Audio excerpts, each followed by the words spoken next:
Well, good evening and welcome to LTV and EHM's Homegrown, a chance to get into a little bit of a deeper conversations with some great artists from Long Island. And there is so much talent on the east end of Long Island, and it's kind of cool to see where it all came from in different parts of the island, different parts of the world even. And I want to welcome to the LTV studios tonight, Klyph Black. Klyph, how are you? I'm great. Thank you for doing this. I was telling you earlier that I feel like every time we have local artists in, and they always mention your name as someone I have to talk to, and it's great to have a chance to do that. So thank you. There's so many different projects you've been involved in, but I guess the nice part about Homegrown is kind of seeing where everyone's from, and that usually is the first question. So I have to start with where did you grow up? Where were you born? Where are you from? I was born in Brooklyn. Okay. Like everybody. And but I grew up in Westbury. Oh, wow. Okay. Now, how long have you been out on the East End? Because if I'm not mistaken, you've been a resident of, I think, East Hampton for a while. Right. Well, permanently since 2006. Okay. But my mom moved out here in 1965. And so periodically we would come out, spend the summer, Very eventually, nice over in Westbury. eventually coming out and, staying for longer periods of time. Yeah, so you've been involved in the East End for many, many years in the musical scene, and you've watched it grow over the years, which is kind of impressive. How old were you when you first decided, hey, I really like this music thing? You picked up a guitar. How old when that kind of clicked for you? Well, like probably 10. Wow. When I heard I saw her standing there, that kind of got me, the whole Beatles thing. Now, did you play throughout your teen years? Were you in a band, or how did you get involved, and how did you learn your craft, I guess? As I was growing up and I started playing and getting a little, better to be able to play, I played in bands with my brother. He was a drummer, and I played a little bit, a little guitar with him, and I started off on guitar, but in a couple of years, I realized that, there were no bass players. So you saw your way in, so to speak. And I I gave up my guitar for a bass, because nobody played bass. Yeah, no, that's interesting. That's an interesting perspective, because I think a lot of people want to be the lead singer, and you sang the lead as well. guitar player, right? Yeah, but you saw a way in. What were you listening to when you were growing up? What kind of music was around you and inspired you at the time? Oh, the usual bands, the Rascals, the Vanilla Fudge. And then I remember my friend Georgie Dick Taven turned me on to Cream. Wow. And that was like, whoa, what's this? And that kind of started the whole jam band thing to me, like that jamming thing that happened. How old were you in your first band? When did it find, like, as far as, you said you learned the bass, so I guess late teen years for kind of a serious band. Serious band, probably like high school. Okay, yeah. Where we played in a band that actually did like original material and, made a little demo record or whatever you wanted to call it, Were you, as a team, were you writing music or just kind of figuring out how'd you get involved with, how'd you work with that band? High school friends got together, started off playing, cover tunes, doing, the Doobie Brothers and then the Grateful Dead and the Jefferson Airplane, those bands, and then eventually, they said, well, we should write some songs, so we all came up with whatever we came up with. And now, I'm curious, because you mentioned that your brother was in the band with you. Long time ago. Yeah, long time ago. Really young. Were your parents musicians? Were they involved? What was their... No, my mom was an artist. Okay. Still is an artist. And, that's great. And she was kind of a little bit of the musical thing to me. She listened to a lot of music, That's interesting, because you see that where it all kind of flows from with, there's always one parent at least that's an artist or a musician, or they just always have music on. And she supported me the whole time, So she really was very supportive. This was, being a musician was kind of always there for you. It wasn't, was there a time where you thought maybe you go to school, do different things, or was it always just, now it's time to get with the band and get on the road? Well, I played music most of the time. I was basically kind of self-taught kind of thing, and did my thing. And then eventually I had a friend who convinced me to go to Berklee School of Music. So I went to Berklee for one semester, and this wasn't my thing. Yeah. And I wish it was, because I would It's have learned interesting. a You lot. do hear a lot of one-semester musicians, and then they kind of embrace the scene. not just that they drop out of school, but they meet all these other musicians and they'd rather just play and do it. Right. Yeah. Well, even that, when I was in Berkeley, I formed a band, Yeah. you know, and put together a band with some guys. You And don't have to stay then in when I school. left, I went back to Westbury, you know, and that's when really the musical thing started happening, like much more getting into the music. More of a career. Right. Than More just bands that were serious and musically serious. Out of curiosity, because if I'm not mistaken, you kind of started off in a metal band, or in that same vein, and you've really come full circle with different sounds as well. What got you attracted to those types of bands first? Is that kind of just timing?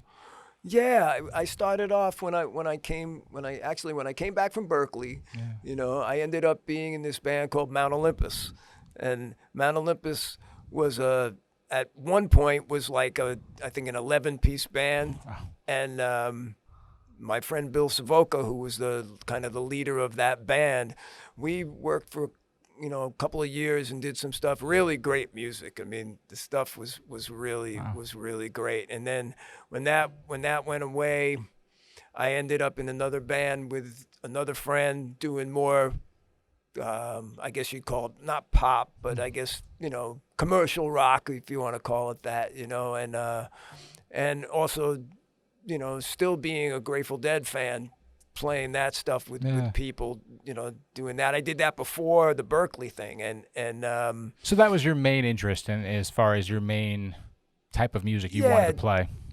Jammy, progressive stuff, and then I moved into New York City, and I met this guy, and we started writing some stuff, and he was more like a funk guy, but like funk music kind of thing, and we were doing some stuff, and one day he introduced me to this guy, Nicky Buzz, and Nicky Buzz was, I guess you call him a punk rocker at the time, and we put a band together, and we started playing, and we played CBGBs and that whole scene, and the band was kind of like too rocky to be a punk band and too punky to be a rock band, and but we stayed together and we traveled the country. What band was that? That was a band called Vendetta. Okay, that was the 70s. And that was late 70s, and we ended up leaving New York and going to Detroit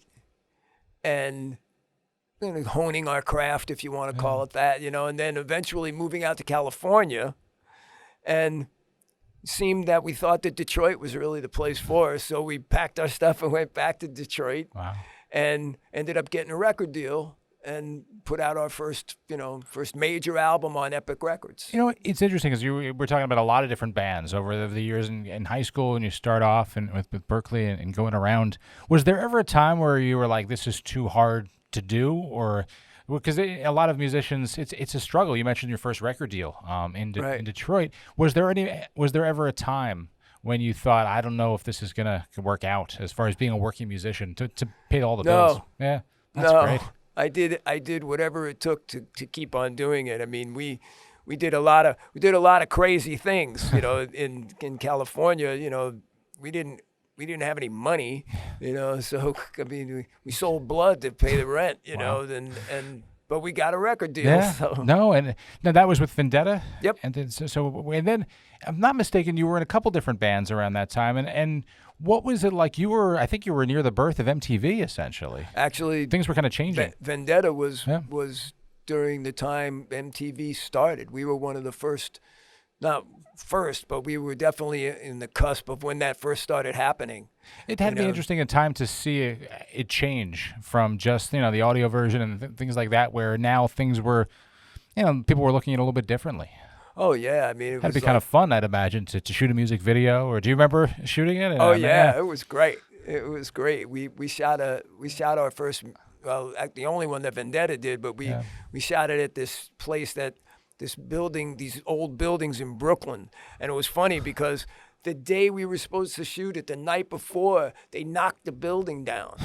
So we ended up setting our stuff up on the rubble and playing on top of the rubble. The things you do, but you got the video out of it. That's amazing. Yeah, the video is actually pretty cool. They play it sometimes on VH1 Classics. That's funny. It's interesting to see at that time because I hate to say they needed content, and it was a great chance for different bands to get stuff out there. And that maybe wouldn't have had the opportunity. And we were lucky, really. No, that's terrific. Why don't we do a song right now? We're with Klyph Black here on LTV's Homegrown. I want to get into the Zen Tricksters and all that coming up. And I want to talk, too. You have a great story about, really, you were the house band for the Talk House for a while. Rumor has it. Yeah, let's chat about that in a little bit. We're with Klyph Black here on LTV's Homegrown. Thanks for doing this. Really appreciate it. Thanks for having me. Our pleasure.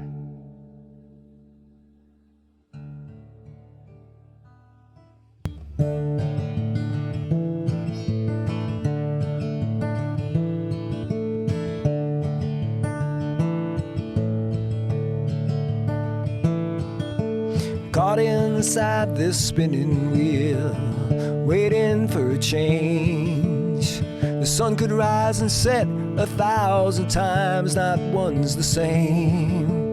And though the road keeps going like a river winds, drawn to a dream that just wasted all your precious time.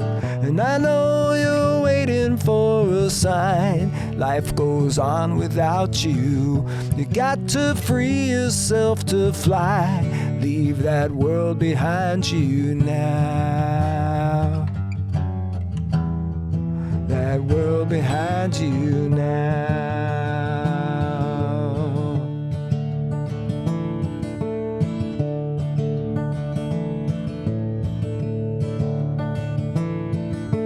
Brick by brick, the walls came down, leaving you exposed to heartaches and sorrows, the likes you've never known. And though it makes you stronger, your fears will come and go. You can hide the hurt, but those scars still gonna show. And I know you're waiting for a sign. Through the dark you see a light. Maybe it's just that it's your time. Leave that world behind you now. That world behind you now. That world behind you now.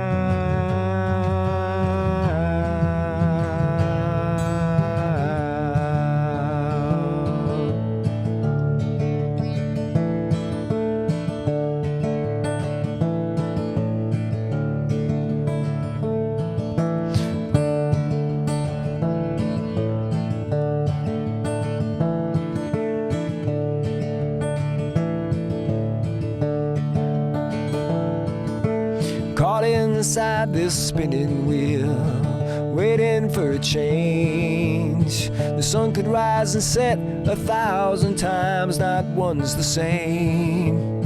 And though the road keeps going like a river winds, drawn to a dream that just wasted all your precious time. And I know you're waiting for a sign. Life goes on without you. You got to free yourself to fly. Leave that world behind you now. That world behind you now. That world behind you now.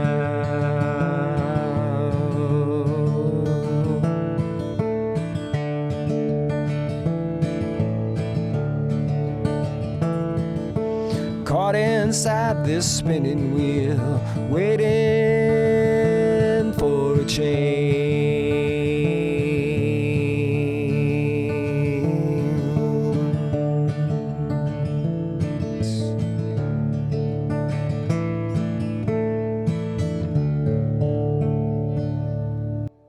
Very Very nice. Klyph Black here on LTV and EHM's Homegrown, and great to get together here in the studio at a nice, safe social distance. And thank you for coming in.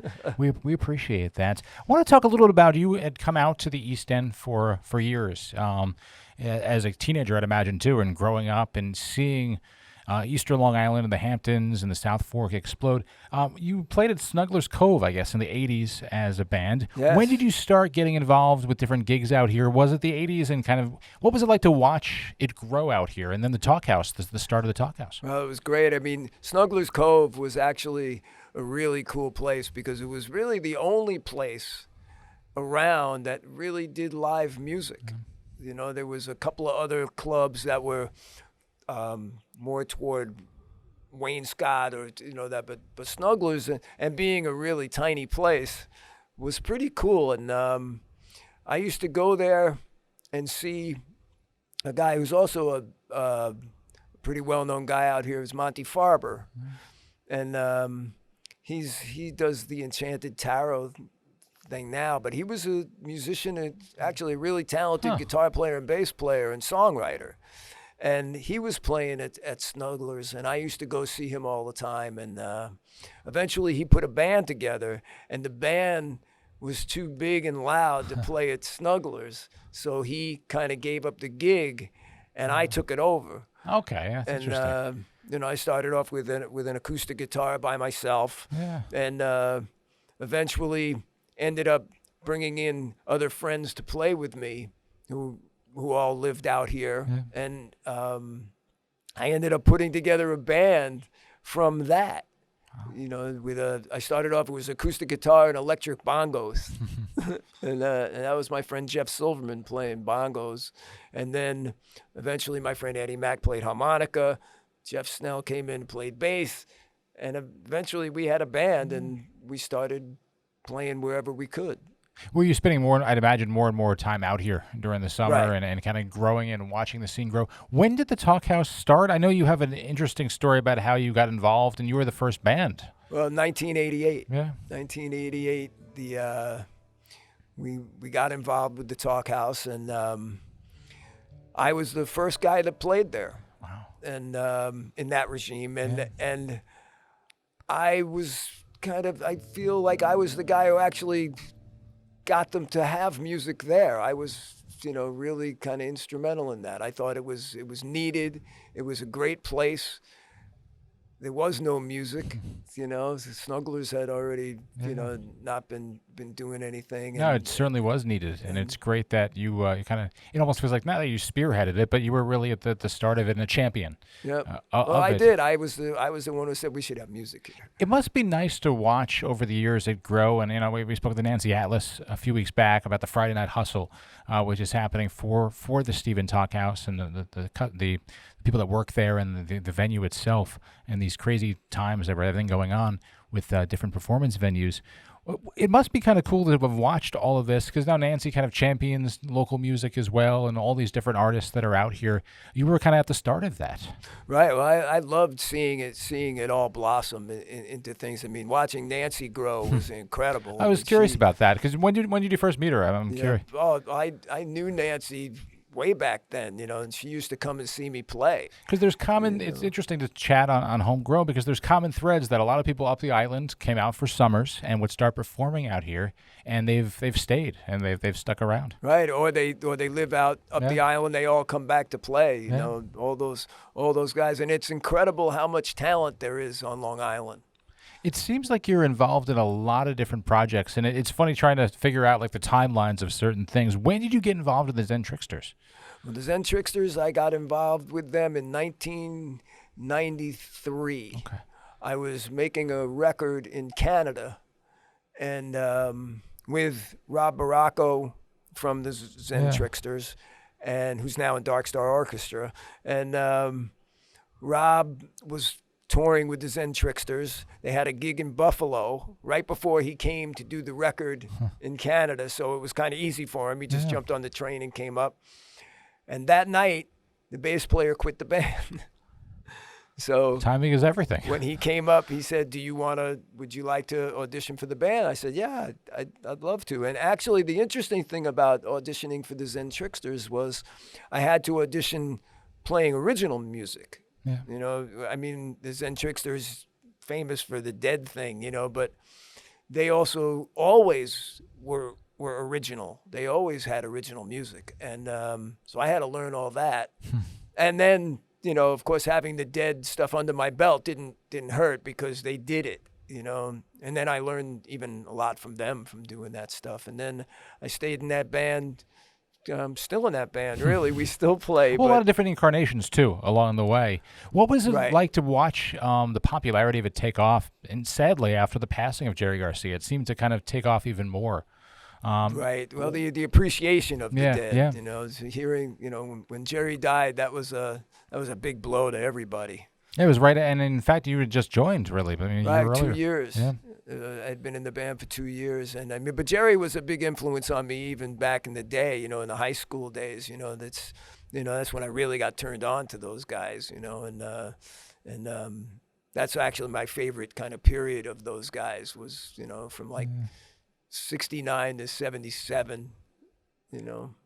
Yeah, it's interesting because there's so many different projects you're involved in. I think that's when, you know, Black and Sparrow started, I think in the mid-90s as well. Right, Black and Sparrow has Yeah. been together we've been together, Johnny and I have been together for over 30 years. Do you have I hate to say this, do you have a plan? Did you have a plan for all of these projects, or did they kind of just say that you're interested in this? And No, they kind of just happened. I mean, Johnny and I were an acoustic duo.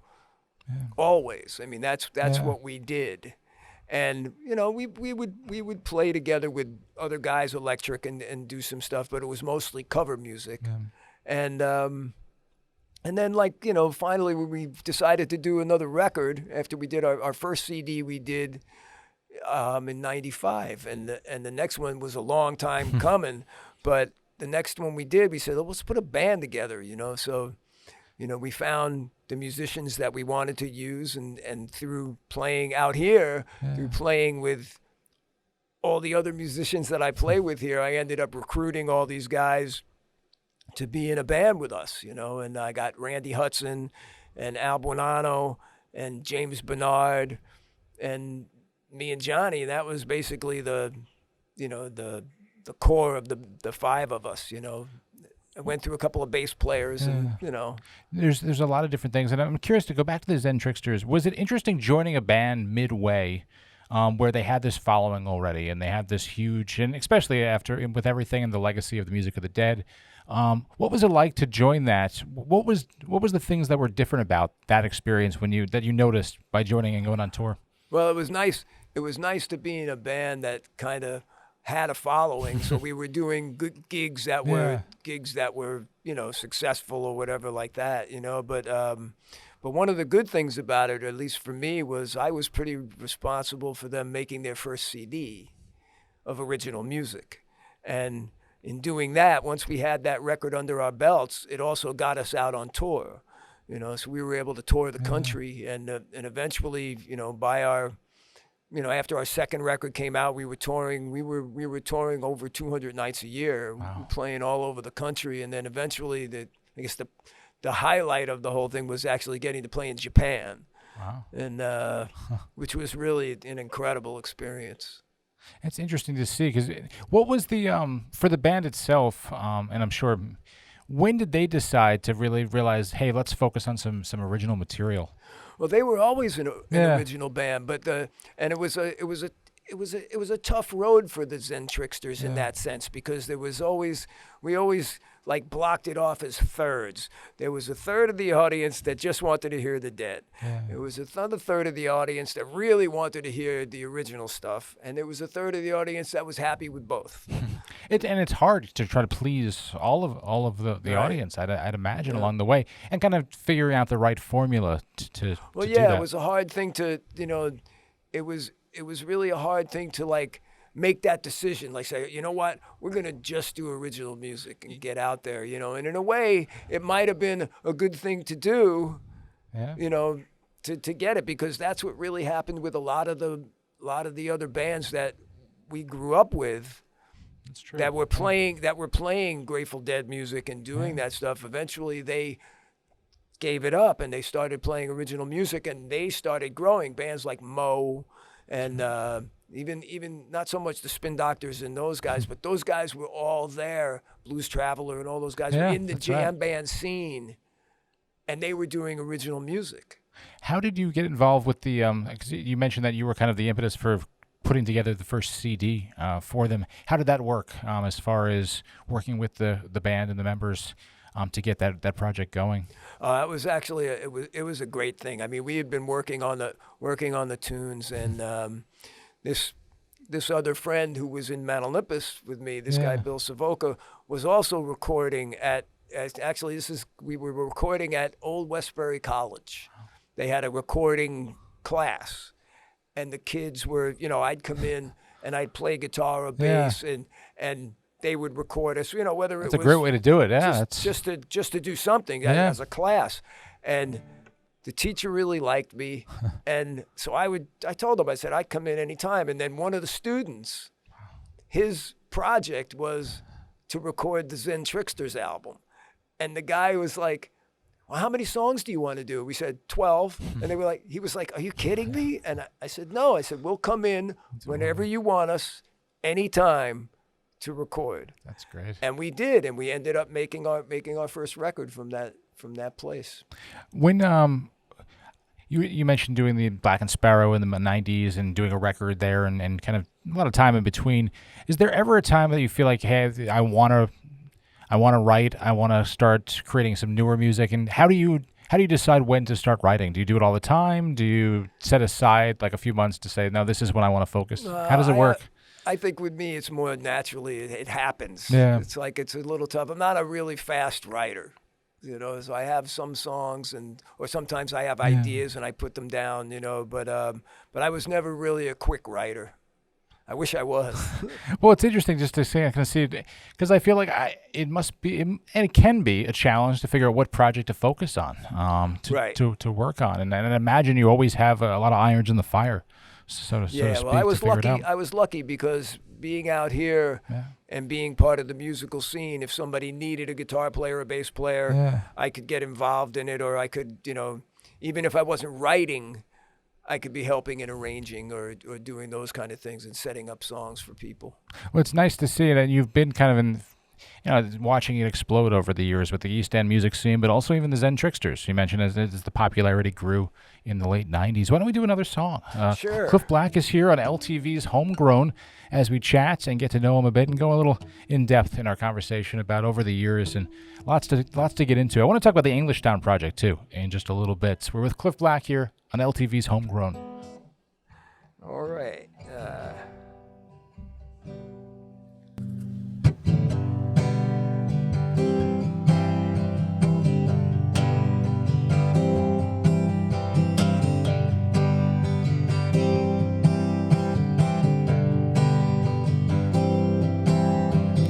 Lately I've been trying to find just a little peace of mind. Every time I turn around, it's gone, gone, gone. Funny how time slips away. Tomorrow becomes yesterday, and the dreams we had today can fade away. Nothing is easy, nothing is free. Only you can make your life what you want it to be. No one said it'd be easy. No one said it'd be easy. It's a long, hard road full of twists and hairpin turns. Who said it'd be easy? It's a long, hard road, a lesson to be learned. No one said it'd be easy.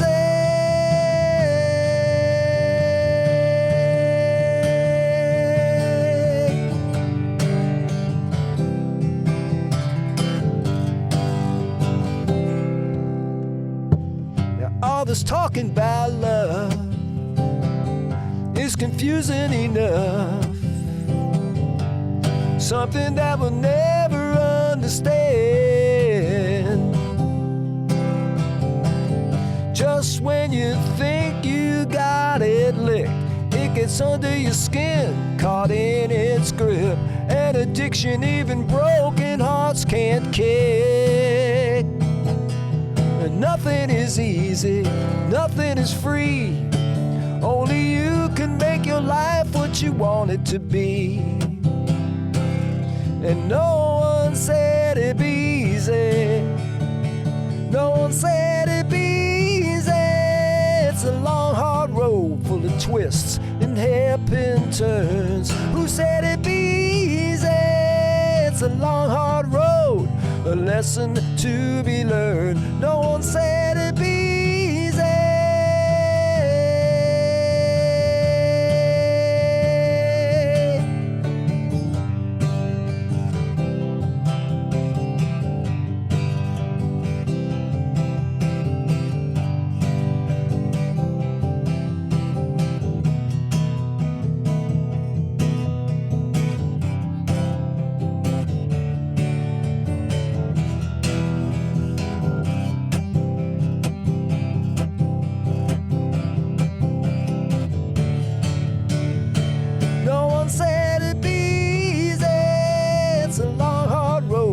Twists and hairpin turns. Who said it'd be easy? It's a long, hard road, a lesson to be learned. No one said it'd be easy.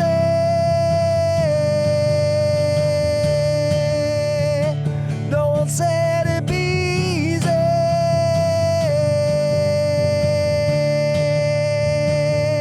Yeah.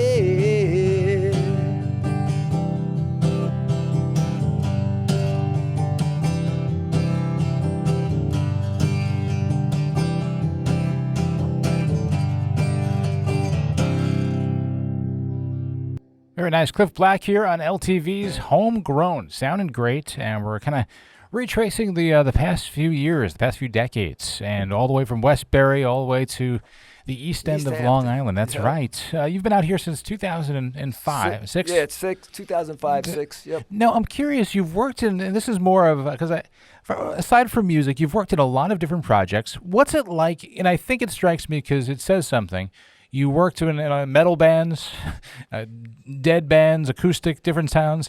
You seem to get along with everyone on some level, and it has to be important because you've worked with so many different personalities along the way. What's that like to be a part of so many different projects and kind of figure out how to get the lane of each of them? They're different personalities. Well, I think that the reason that I do that is because I'm not really concerned with getting the credit. Yeah, no, it's interesting to watch because it's a skill in and of itself. It's because you seem to get along with everyone and be part of so many different projects when there's a lot of different things involved. And well, I love playing with people. Yeah. I love playing with different artists and learning different things and being able to put together these things without having to really worry about who's. Yeah. If somebody's asking me to play with them, then it's their thing. Yeah. I'm there to hold them up or support them. And in a way that's rare, or it should be. I wish there was more of that, because it's not. It's not about the. And I do think too, it's interesting. You're doing music for such a passionate fan base that are probably really the toughest critics in the world, I'd imagine. Was it? Well, yeah. When you, especially with the Zen Tricksters and Donna Gina the Tricksters, what was it like? Was it stressful at all to hear the reactions from different the fans? Because it's an homage to the Dead, but an original too. But there's a lot involved there. Yeah, a lot of passion. We went through a lot of different feelings about having to, what we had to do, yeah. like, in playing original stuff or playing Grateful Dead music, and of course, even at the time we did a record with Donna Gingaccia from the Dead, and that was it was great meeting her and playing with her was a great thing, and it was tough for us because, we made a record and we did original stuff and you know, and even with that, even harder for her, you know, coming up on stage, people wanted to hear the Dead. I mean, that's, you know, she's part of that legacy, you know. That was always a tough thing, but it was also a blessing in a way, because we did get to do things. I mean, we did get to play with Bob Weir. We played with him at Sweetwater in California, and there's a great YouTube video of that, of us doing that show. That was great. There's so many cool things to chat about. I want to talk about the Englishtown project, which was, I think originally it was supposed to be kind of a one-off show that you guys were doing as a tribute, but it blossomed over the years. Well, that's what happened. It was actually Michael Falzerano had this idea of doing a tribute to the Englishtown show that the Grateful Dead did in, I think it was September 4th, 1977. And it was the biggest single, well, there was 3 bands, but the Grateful Dead were the headliners of the band. It was over 100,000 people came to that show. And you know, so many people remembered it. It was like that. I think that's one of the most fun things about playing in that band. It's like when we get up on stage, we say, well, who was there? You know, and 1 million people. Of course. Great. And that's great. But Michael had this idea of doing this show, and we talked about it, and he called, he recruited me. He recruited Tom Circosta, who was the rhythm guitar player in the Zen Tricksters, and Rob Wolfson, who, you know, he's the Jerry guy, you know, and eventually, and Michael, of course, also on guitar, which made it interesting because it was 3 guitar players, and me on bass, and Dave Diamond on drums.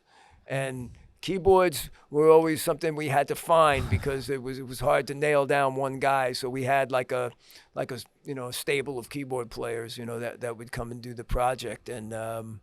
And every once in a while we would get somebody who doubled, maybe played pedal steel, so, you know, for the New Riders stuff. Now, this was going to be a one-off tribute, and it got such good reviews, if I'm not mistaken. What was it like putting that first show together? Because you had 9 hours to go through, and clearly you couldn't do a 9-hour show.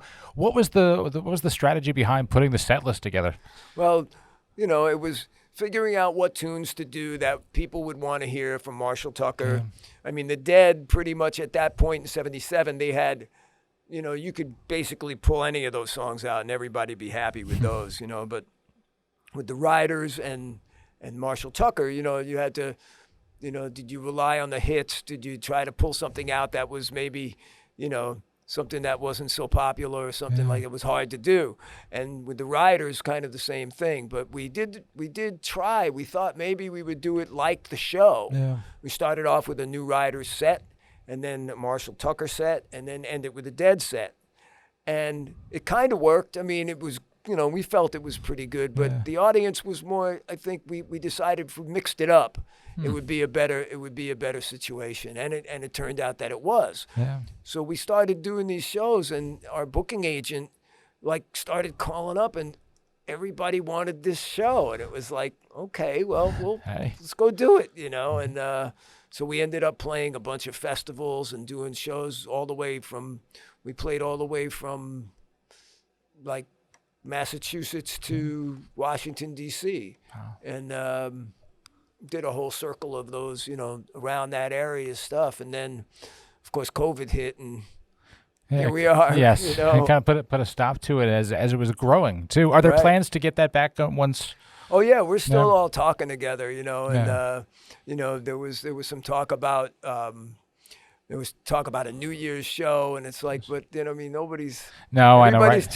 everybody's too scared to do anything, because they, you know, I mean, I don't mind. I do a New Year's show by myself in here, you know. Is there a way to do? Have you been kind of dabbling with any live streams or things like that? I was doing some live streams on Facebook when it first came out, and I actually did one at the Talk House that a couple of acts did, where the Talk House was kind of sponsoring those, you know, and we did a couple of those. I did one from my father's place. That's right, I saw that. And and they were good. It was fun. I really enjoyed doing the streams on Facebook, because, you know, I was in my living room. I was, you know, by myself, which was a little weird, but it was fun. And then I decided I did a couple of streams like at 2 a.m.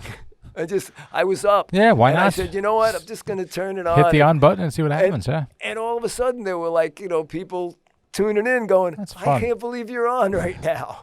It's it's interesting because live music is such about the audience reaction and especially with everything you've done over your career, it really is about the live music and the concert itself. Was it difficult getting used to playing before a webcam, or what was it? It feels a little weird. It's a little be weird too, looking at yourself. Yeah. Because like on the on the streams with Facebook or something, and you're lefty, so I figured out how to fix that. Yes. No, it's funny how everyone has adapted. That's for sure over the past 6 or 7 months, and you have to as it goes. And you've been keeping busy. I know you've got some Christmas songs that you've been working on. I have 2 Christmas songs that I'm getting mastered as we speak, and I'm going to get those out before Christmas time, and that's going to be a lot of fun. I mean, I had these Christmas songs for a long time, and I always said, I should put them out, and now's the time. Never happened. Right, now's the time to do it. That's perfect. Do you have any live streams coming up that you want to talk about, or are you just kind of going when you? No, just I'm going to be on Nancy's Hustle. Yes. But I haven't really planned on doing any live streams yet. I'm going to do one probably before the holidays, just to do it because I miss it, and I also want to play for my friends. Now, what was the Friday Night Hustle like to be a part of? Because that's actually ongoing right now as we put this together through December for a great cause, the Stephen Talkhouse. Right. What was it like to be a part of that? Because you've seen all these musicians, you know the history. Oh yeah, you are the history. It was great to know.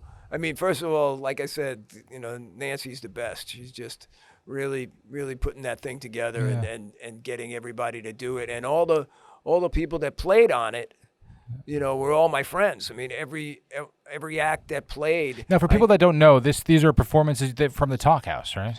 Right. It's Nancy's band backing up other musicians and playing their songs. I mean, I got to hand it to her. She had a lot of homework to do, and I had some too because I was playing with some of the other people that were playing on it, and so she got these people together to. She brought in like a couple of songs each. The band would come in. Nancy would have her band there. They'd set up, go over the song once, and then record the track, and she put together different artists that were, she kind of felt would be a good mix together. And like mine was with Into Eaton.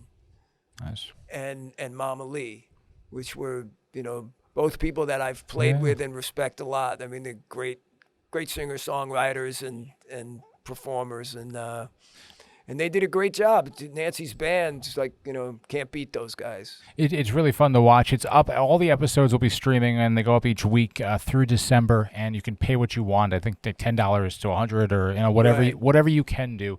It's just really about community, and I think that's one of the nice things about Homegrown is a chance to talk to all of these musicians that are part of this community, and everyone comes at it from a different perspective, at a different angle, and it's great. You're just kind of like, hey, when do you need me? I'll show up and play. Do you have any projects? You mentioned the Christmas stuff, but is there stuff that you want to do? Like, have you taken this time over the quarantine, so to speak, to kind of work on things? Oh yeah. Any things that you want to get out there next year? I've been working with Joe D'Elia.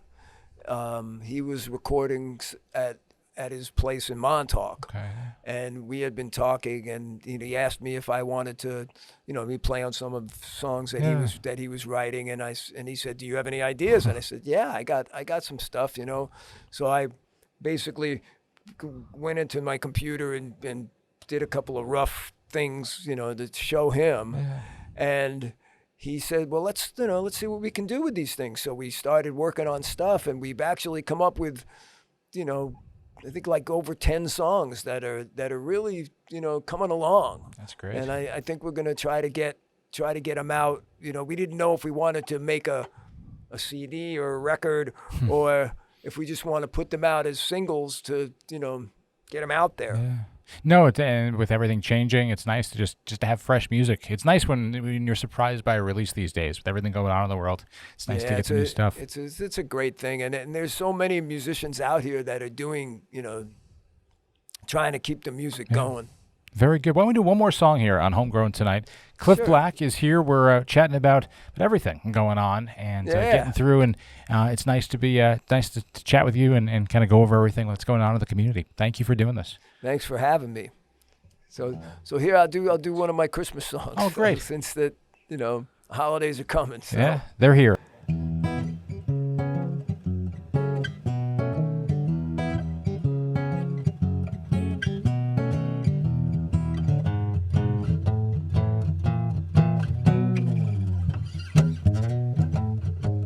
Santa Claus worked all night and day to get the toys ready for Christmas. In the middle of a swing, he suddenly paused and realized he forgot about Mrs. Claus. Now, old St. Nick got really nervous, and rightfully so, they say. The last time he forgot was 1910. And she reminds him of it every day. Santa Claus dilemma, really giving him the blues. He loved her so, he just didn't know what to get her for the Christmas do. So he called on the Christmas angel to cash in a Christmas wish. He said, I'm down on my knees, I'm begging you please help me with the missus' gift.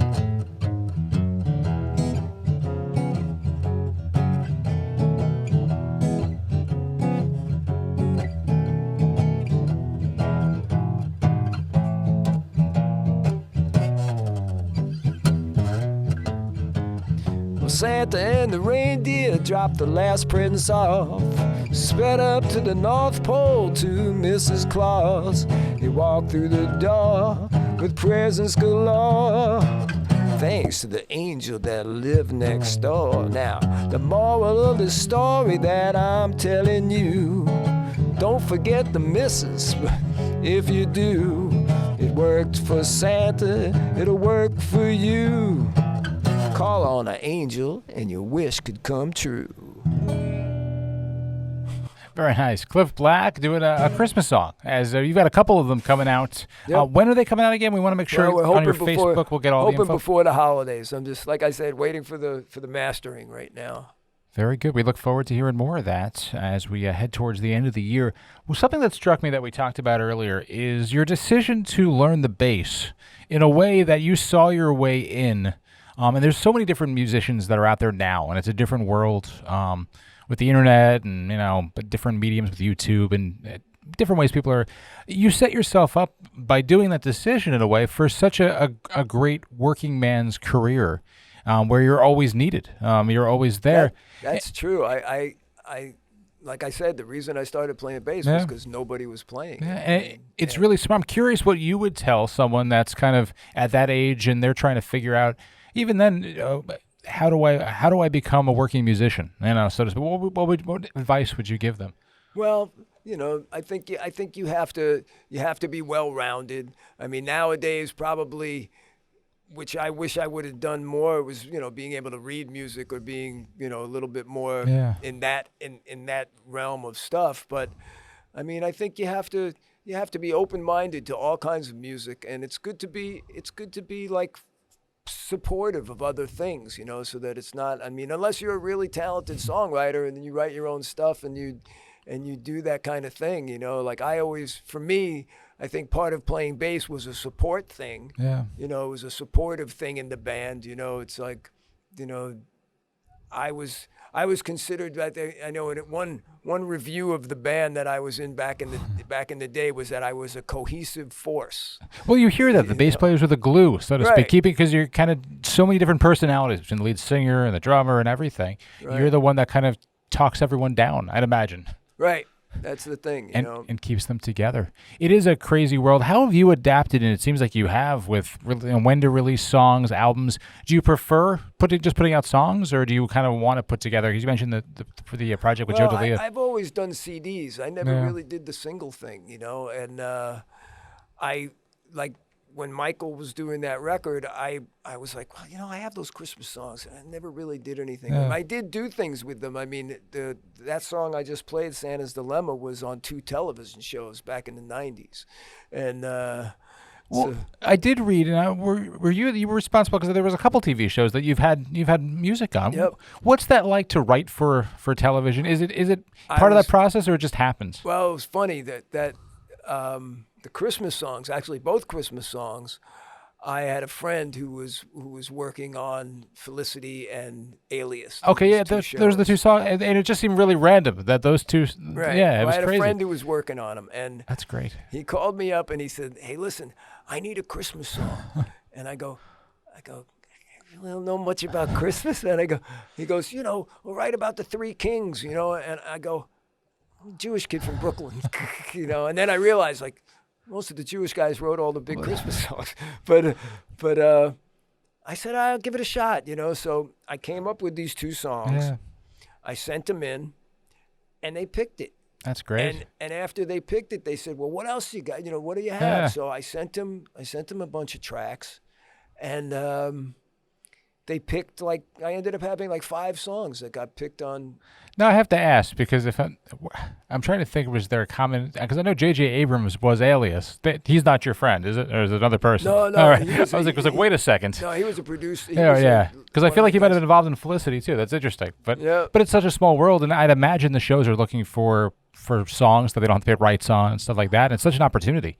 Right. Oh, it was great to get stuff in there. It was really good. Actually, the Zen Tricksters got a song on it too. That's awesome. At that point we had our record out, and they picked one of those songs too, which was kind of cool, to get those guys on. And at the end of Felicity, they said music by the Zen Tricksters. They had their record cover and stuff, so that was pretty cool. That's cool, just to get it out there and to, like you said, to hone your craft and really. It's interesting to see, because it's such a different world, but it's not. The same Right. the same elements are there. You have to work hard and kind of learn your craft, and you certainly have. Right. So. And it's been, like you said, it's been an interesting ride from heavy metal to pop and doing stuff like that. Like most of the bands, my 80s bands were all, pretty pop bands, because I did a couple of other bands I was in back then, It's the interesting thing that you were willing to just try different things, be a part of different projects, and anything and learn you from get it. Too, Yeah. It was like I got the band Urgent that I was in the 80s. A friend of mine called me and said, "Hey, they're auditioning, bass players and guitar players," and he went out for the guitar and I went out for bass, and I got the gig and he didn't, but and I ended up with that band doing 2 records, and which was a blast, especially back then, going into these great studios, and like nowadays, you make your record at home, I know now it's everything is quarantined. You can do everything at home, but right. Well, even back, things started changing. The big studios started kind of going down a little bit because of Pro Tools and stuff like that. Everybody could have all that stuff. Yeah. No, it almost equal. It levels it out a little bit with everyone, and a chance for you to do different things. Thank you so much, Klyph. This has been fun to chat. Thanks for having me. As we get ready to wrap up, I know you've got the project with Joe D'Elia. Any timeline on that as far as you want to get out there in 2021? I'd imagine. Yeah, we're going to try to get those out pretty quickly. We got one song that's almost complete, and nice. We're going to try to get that out, as soon as possible. Well, please let us know. We can't wait to get on the EHM local and chat more. That's great. Klyph Black, thank you so much for doing this. We appreciate it. It's been a lot of fun. What's your Facebook for people that want to know as far as Klyph Black at Facebook? Very good, right there. And I'll put the links up too on our social and all of it as we promote these episodes on YouTube, etc. I'm glad to have done this. Our pleasure to have you, and good luck with everything. And hopefully we'll get back to normal soon enough. We'll see what happens with everything. I hope so. Thank you very much for doing LTV and EHM's Homegrown. Klyph Black, thank you so much. Thank you.